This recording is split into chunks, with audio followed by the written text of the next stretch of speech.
everyone, this is Aruna Gangotia. I am your biology teacher. Today we have to learn about herbarium. आज जो हम topic ले रहे हैं वो है herbarium, है ना. The living world में herbarium, botanical garden, zoological park and museum, ये लास्ट आपके टॉपिक्स बचेंगे इस चैप्टर से रिलेटेड, तो वो मैं आज आपको एक्सप्लेन करूंगी. मैंने लास्ट जो वीडियो आपको सेंड किया था उस वीडियो में मैंने आपको कुछ गाइडलाइंस बताई थी टैक्सोनॉमी की, क्लासिफिकेशन की. वो हमने इसीलिए पहले पढ़ा था कि ये जो आपका टॉपिक है ये इसी से ही रिलेटेड है. जब तक आपको जब तक आपको टैक्सोनॉमी नहीं पता होगी तब तक आप क्लासिफिकेशन नहीं कर सकते हैं. तो उसके लिए हमको क्या करना होगा, जो उसकी गाइडलाइंस है उसको लर्न करना होगा. जब आप गाइडलाइंस उसकी पढ़ लोगे देन आप इसको अच्छे से समझ पाओगे. फर्स्ट जो मेरा टॉपिक है वो है हर्बेरियम.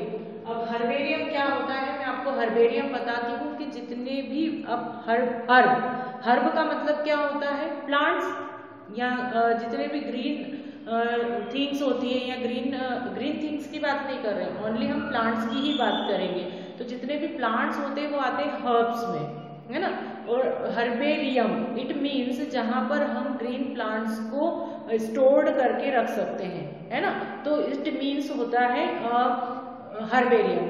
हर्बेरियम जो होता है एक ऐसा प्लेस होता है जहां पर एक्चुअली ये कि पहले तो इसका यूज क्या होता है. अगर हम हर्बेरियम बना रहे हैं तो हर्बेरियम का यूज क्या होता है.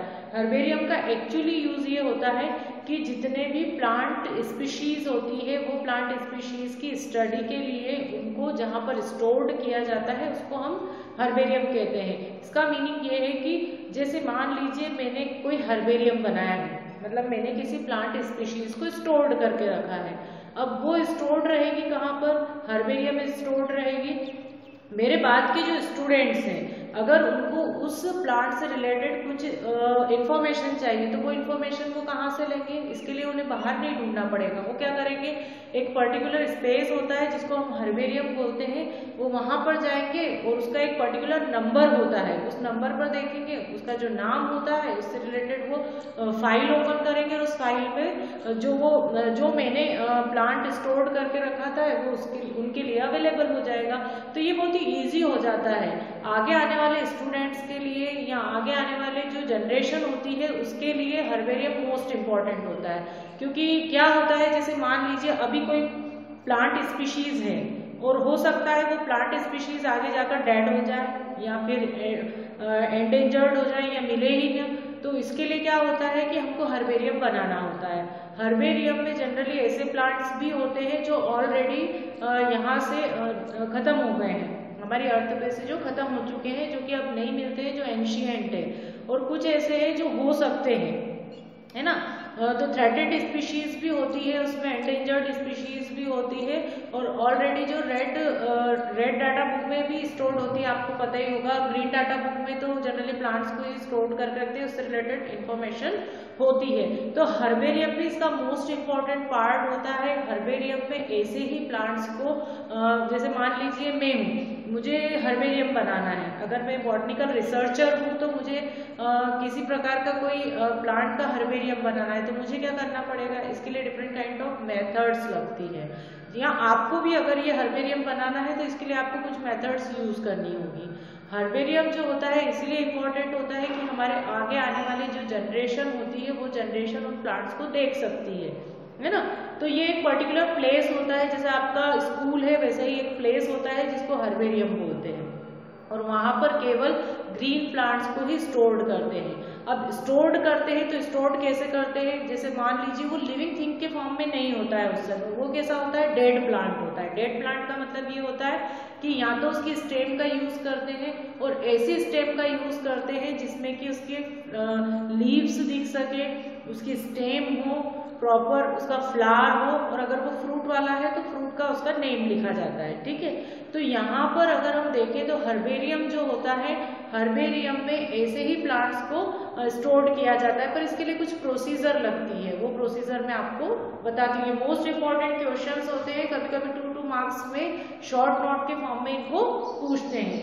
तो फर्स्ट मैं लेती हूँ इक्विपमेंट. इक्विपमेंट का मतलब क्या होता है, अगर मान लीजिए मुझे हर्बेरियम बनाना है या आपको हर्बेरियम बनाना है तो क्या करना पड़ेगा, सबसे पहले हमारे पास इक्विपमेंट होना चाहिए। मान लीजिए मुझे कोई एरिया दिया है, उस एरिया में अगर मुझे जाना है तो उस प्लांट को लेने के लिए भी तो मेरे पास इक्विपमेंट होना चाहिए ना। मैं कैसे कटिंग करूंगी उसकी या कैसे उसको रखूंगी, तो उसके लिए क्या होता है, कुछ इक्विपमेंट यूज होते हैं। फॉर एग्जाम्पल जैसे कटर का यूज होता है जिससे कि हम उस स्टेम को काट सकें। उसके लिए एक बैग होता है जिसमें हम उसको रखते हैं, है ना। एक शीट होती है जिस पर उसको हम पिन करते हैं, है ना। तो इस तरह से हमको बहुत सारे इक्विपमेंट चाहिए होते हैं। तो इक्विपमेंट मैंने आपको बता दी, जैसे सीजर मतलब कि कैंची, उसको काटने के लिए, काटने के बाद उसको स्टोर करने के लिए, ताकि उसके जो जितने भी पार्ट्स हैं वो सेफ रहे। बिल्कुल भी ऐसा नहीं कि टूट के अलग हो गया, ये गिर गया या खराब हो गया, ऐसा नहीं होना चाहिए। हमें उस पर्टिकुलर एरिया में जाना होता है और इस इक्विपमेंट की हेल्प से हम उस ब्रांच को, जैसे मान लीजिए कोई प्लांट है, मुझे ही कोई प्लांट मिला तो उसकी ब्रांच को मैं कट करके सेफली लेकर आऊंगी। ठीक है। इसमें सेकंड जो होता है वो कलेक्शन ऑफ प्लांट। हम क्या करते हैं, उस प्लांट को कलेक्ट करते हैं। कलेक्ट करने के बाद क्या करते हैं, उसको एक सेफ स्टोर्ड या पॉलीथीन या फिर कोई बैग हो, उस बैग में हम स्टोर करके उसको लेकर आते हैं, तो हम उसका कलेक्शन करते हैं। अब कलेक्शन का मीनिंग ये होता है कि लेना। लेने के लिए हम क्या करेंगे, फील्ड पर जाएंगे, क्योंकि हमारे घर में तो वो हमें मिलेगा नहीं, तो हमको क्या करना होता है, बाहर जाना होता है, ऐसे एरिया में जाना होता है जिसका हमें हर्बेरियम बनाना है। तो वहां पर हम जाते हैं और जाने के बाद वहां से उस प्लांट को लेते हैं। लेने के बाद क्या करते हैं, जब हम उस प्लांट को ले लेते हैं तो लेने के बाद उसके प्रिपरेशन ऑफ हर्बेरियम, अब हमको क्या करना है, हर्बेरियम बनाना है। तो हर्बेरियम बनाने के लिए हम क्या करते हैं, उसको प्रिपेयर करते हैं। सबसे पहले क्या करेंगे, उसको प्रेस करते हैं। प्रेस करते हैं तो वो क्या होता है, थोड़ा आपने देखा होगा फ्लैटेंड हो जाता है, उसकी लीव्स फ्लैटेंड हो जाती है। उसके बाद जब वो थोड़ा सूख जाता है, प्रेस करने के बाद जब थोड़ा सूख जाता है तो उसको एक शीट पर लगाते हैं। वो शीट ऐसी साइज की होना चाहिए कि प्लांट उससे बाहर नहीं जाना चाहिए, वो उसके अंदर ही होना चाहिए। और उसकी डिटेल्ड भी हम लिख सके, उसका डिटेल भी हमको लिखने के लिए स्पेस होना चाहिए। तो उसके साइड कॉर्नर पे हम उसका डिटेल लिखते हैं। तो उसके लिए क्या करना पड़ता है, हमको हर्बेरियम प्रिपेयर करना पड़ता है ना। तो ऐसा हर्बेरियम जिसका मान लीजिए कि कोई प्लांट ट्विग है या फिर कोई प्लांट की ब्रांच है, तो उस ब्रांच को हम क्या करते हैं, वहां पर उस शीट पर लगाते हैं। उसकी प्रेस कर दी हमने, अब क्या होगा, वो फ्लैटेंड हो जाएगा। फ्लैटेंड होने के बाद उसको पिन करते हैं या चिपका देते हैं। वैसे पिन नहीं करना चाहिए, उसको चिपकाना चाहिए। उसको हम ग्लू की हेल्प से उस पर अटैच करते हैं। ठीक है। फिर उसके बाद हम क्या करते हैं, उसकी माउंटिंग एंड लेवलिंग करते हैं। माउंटिंग का मतलब ये होता है शीट पर लगाना। ठीक है। जब हम किसी प्लांट की ब्रांच को, सूखी हुई ब्रांच को अगर हम शीट पर लगाते हैं तो उसको क्या कहते हैं, उसको माउंटिंग कहते हैं। ठीक है, माउंट करना। देन उसकी क्या करते हैं, हम लेवलिंग करते हैं। अब लेवलिंग में हम क्या करते हैं, जैसे मान लीजिए कोई प्लांट है, ये प्लांट है, ठीक है। तो ये वाला भाग क्या होता है, इसका स्टेम होता है, ये उसकी लीफ होती है। अगर मान लीजिए उसमें फ्लावर है तो उसको हम फ्लावर नाम देंगे। अगर मान लीजिए उसमें और कोई अगर उसमें और कोई ऑर्गन दिख रहा है तो हम उसकी लेबलिंग करते हैं। इसको हम लेबल करना बोलते हैं। ठीक है। एक बार फिर से मैं बताती हूँ, अगर कोई प्लांट की ब्रांच हमने ली है तो उस ब्रांच में जो जो भी स्ट्रक्चर्स हमको दिखती है वो सबकी हम लेबलिंग करते हैं। फॉर एग्जाम्पल जैसे लीफ, स्टेम, उसकी अगर फ्लावर है और फ्रूट है। ठीक है। तो ये सब की हमने लेबलिंग कर दी। अब लेबलिंग करने के बाद हमको क्या करना पड़ता है, फिलिंग ऑफ हर्बेरियम शीट। अब हर्बेरियम शीट को हम कैसे फिल करते हैं वो मैं बता देती हूँ आपको, कि अगर हमको कोई हर्बेरियम शीट जो है वो फिल करनी है तो क्या करना पड़ेगा, सबसे पहले तो नंबर। ठीक है। उस प्लांट का नंबर कौन सा है, मतलब कौन से नंबर पे हमने बनाया है। ठीक है। तो नंबर भी पता होना चाहिए कि कौन से नंबर का ये प्लांट है। ठीक है। यहाँ प्लांट की ब्रांच है। सेकंड जो होता है उसका लोकल नेम होना चाहिए। लोकल नेम का मतलब क्या है, जैसे मान लो अगर मैंने तुलसी का बनाया है ना। अगर मैंने तुलसी का बनाया है तो तुलसी का नाम लोकल नेम तुलसी हो गया, है ना। और उसका साइंटिफिक नेम अलग होता है, तो फिर हम इसमें लिखेंगे उसका बॉटनिकल नेम। ठीक है। ये बॉटनिकल नेम हो गया। बॉटनिकल नेम के बाद वो हमको कहाँ से मिला है, उस स्पेस का हमको नाम भी लिखना होता है ना। उसके बाद फिर हम उसमें लिखते हैं जिसने कलेक्ट किया है उसका नाम, देन डेट। ठीक है। ये थोड़ा आगे पीछे हो सकता है पर फिर से मैं बताती हूँ, कि अगर हमको हर्बेरियम शीट को फील करना है, फीलिंग ऑफ हर्बेरियम शीट, तो हमको क्या करना पड़ेगा, उसका नंबर लिखना पड़ेगा कि कौन से नंबर का प्लांट है, फिर उसका लोकल नेम लिखना पड़ेगा, वो एरिया लिखना पड़ेगा जहाँ से वो उसको हमने कलेक्ट किया है, वो उसका बॉटनिकल नेम लिखना पड़ेगा, फिर जिसने कलेक्ट किया है उसका नाम लिखना पड़ेगा, फिर उसके बाद उसमें डेट लिखनी पड़ेगी जिस दिन हमने वो हर्बेरियम शीट रखी है। ठीक है, ये तो हो गया हर्बेरियम को बनाना। इन सब की जो जानकारी होती है, फिर हम क्या करते हैं, उसको एक शेल्फ में जमा देते हैं। जैसे आपके शेल्फ में कपड़े होते हैं, उस शेल्फ में उसको रखते हैं और उस जगह पे एक स्लिप लगी होती है कि ये पर्टिकुलर प्लांट है। ठीक है, अब हमको इसकी इंफॉर्मेशन कहाँ से मिलेगी, इसकी इंफॉर्मेशन मिलती है हमको की से। ठीक है, एक फाइल होती है, उस फाइल में लिखा रहता है कि किस रेक में कौन सी जगह पर कौन सा प्लांट रखा हुआ है। ठीक है, तो ये इससे क्या होता है, इससे हमें जानकारी हो जाती है। मान लीजिए मुझे किसी प्लांट की स्टडी करनी है, मैं हर्बेरियम में गई, अब मुझे उसका नाम ऑलरेडी पता है कि मुझे मान लीजिए मैंगो की कोई स्पीशीज है, मुझे उसकी स्टडीज करना है। ठीक है, तो मैं वहां जाऊंगी, मैं बोलूंगी कि मैंगो की स्पीशीज है, मुझे इसकी स्टडी करनी है। वहां पर फाइल में लिखा रहेगा, रेक नंबर लिखा रहेगा, है ना, वो किस शेल्फ में किस जगह पर वो रखी हुई है वो लिखा रहता है। फिर मैं वहां जाऊंगी और मुझे इजीली वो अवेलेबल हो जाएगा। तो मेरे बाद आने वाले जो स्टूडेंट्स हैं वो भी इसकी स्टडीज कर सकते हैं। तो हर्बेरियम जो है वो मोस्ट इम्पोर्टेंट है। हमारे यहाँ भी बहुत सारे बॉटनिकल गार्डन बने हुए हैं, जैसे हैदराबाद में बने हुए हैं, फॉरेन में भी बने हुए हैं, कलकत्ता में भी हैं।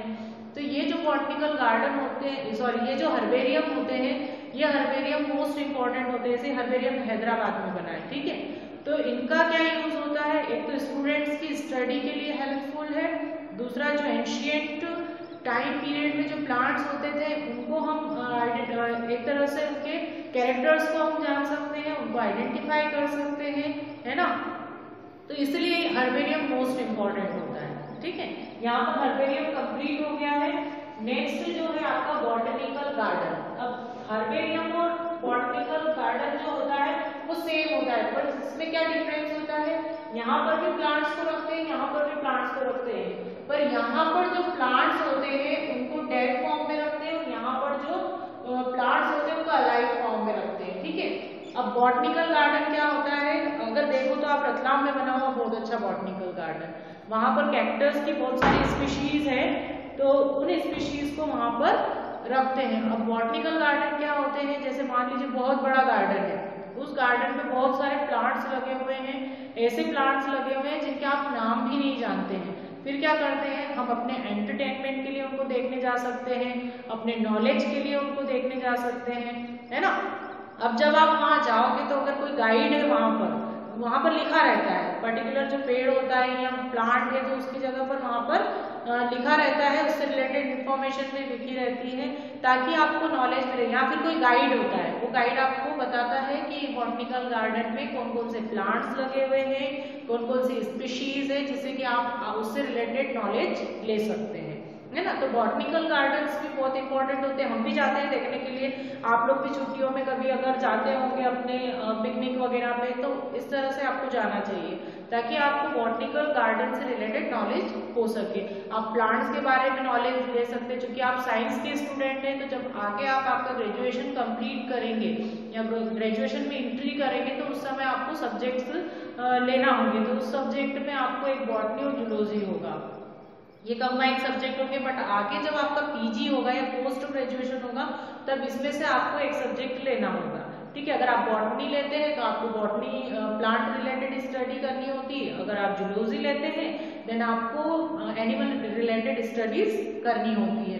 तो बॉटनिकल गार्डन मैंने बता दिया, चूंकि 2 नंबर का ही क्वेश्चन है तो इतना सफिशिएंट मटेरियल होता है कि कोई भी प्लांट स्पीशीज, ऐसा स्पेस जहां पर किसी भी प्लांट स्पीशीज को स्टोर्ड करके रखते हैं, उनको ग्रो करवाते हैं ताकि आगे आने वाली जो जनरेशन है उनके लिए एंटरटेनमेंट भी हो जाए, पिकनिक भी हो जाए, उनको नॉलेज भी मिल जाए, और जो प्लांट ऑलरेडी हमारे अर्थ पे से चले गए हैं उनके लिए भी हमें हेल्प मिल जाए, उनके कैरेक्टर्स को जानने में भी उनको हेल्प मिले।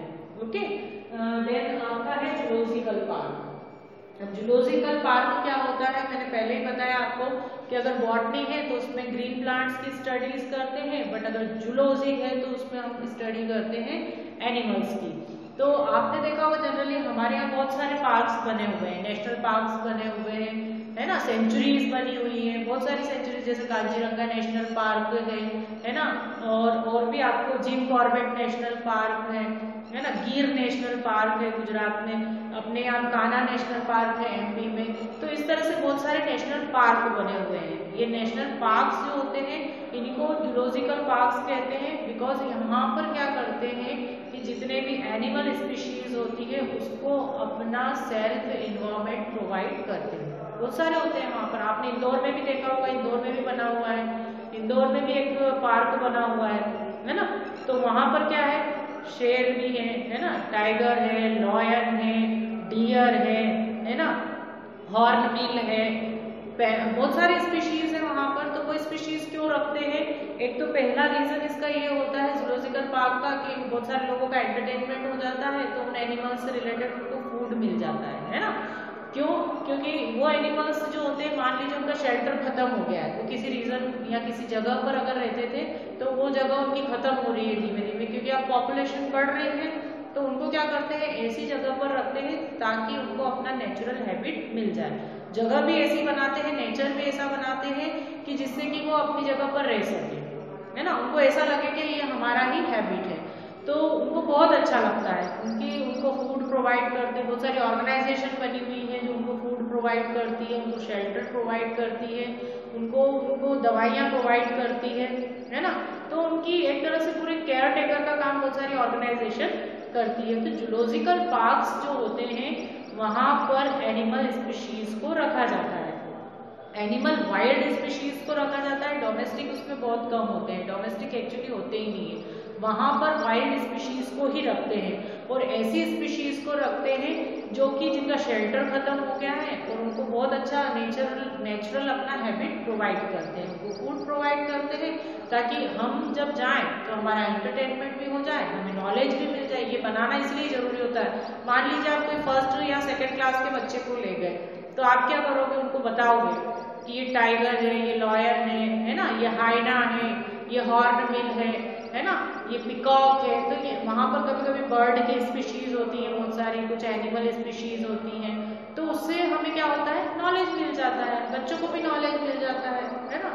वो टीवी में तो देखते ही हैं, आप लोग भी डिस्कवरी चैनल देखते होंगे, तो आप टीवी में तो देखते ही हो, पर टीवी के अलावा जब आप उसको रियली देखते हो तो उसका एक तरह से मजा अलग हो जाता है। तो रियल देखना ज्यादा बेटर होता है आई थिंक, है ना। तो यही क्या होते हैं, जूलॉजिकल पार्क्स होते हैं, और मोस्ट इंपॉर्टेंट होते हैं जूलॉजिकल पार्क, क्योंकि आपको मोस्ट ऑफ चीजें वहां पर देखने को मिलेगी, मोस्ट ऑफ एनिमल्स आपको देखने को मिलते हैं।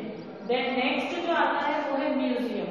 म्यूजियम जो होता है तो इन्हीं से रिलेटेड होता है, ठीक है। म्यूजियम का मतलब क्या होता है, आपने भी म्यूजियम्स देखे होंगे कभी, किसी न किसी स्टूडेंट ने तो देखे ही होंगे आई थिंक। म्यूजियम जो होते हैं वहाँ पर जो पुरानी मिली हुई चीजें होती है उनको स्टोर करते हैं। जैसे मान लीजिए अपने यहाँ धार में है ना, धार में जो म्यूजियम बना हुआ है उसमें स्केलेटन रखा हुआ है किसका, डायनासोर का, क्योंकि वहां से डायनासोर्स के स्केलेटन्स मिले थे। तो जहाँ पर पुरानी मिली हुई जो चीजें होती हैं जो खुदाई के दौरान मिलती है ना, उनको वहां पर स्टोर्ड करके रखते हैं। इसके लिए स्पेशल जो टीम होती है उसको आर्कियोलॉजिस्ट बोलते हैं, है ना। आर्कियोलॉजिस्ट क्या करते हैं, जो पुराने समय में जो दबी हुई चीजें रहती हैं या दबे हुए, मान लीजिए कोई स्केलेटन हो, कोई प्लांट स्पीशीज हो, है ना, उनको वो क्या करते हैं, खुदाई के दौरान जब वो निकलते हैं तो वो उनको सेफ रख लेते हैं। अब हमको उससे क्या नॉलेज मिलेगा, हमने डायनासोर्स देखे हैं, क्योंकि डायनासोर्स जो हैं वो ऑलरेडी हमारे यहाँ पर से क्या हो गए हैं, एंडेंजर्ड हो गए, वो ऑलरेडी चले गए हैं हमारे यहाँ से। तो उसके लिए क्या होगा कि जब हम वहाँ जाएंगे तो जब हम उसका स्केलेटन देखेंगे तो हमें पता चल जाएगा कि हाँ ये इतना ज्यादा लार्ज एनिमल था, इतना बड़ा एनिमल था, है ना। तो वो एक अलग ही फीलिंग होती है सेल्फ देखने की।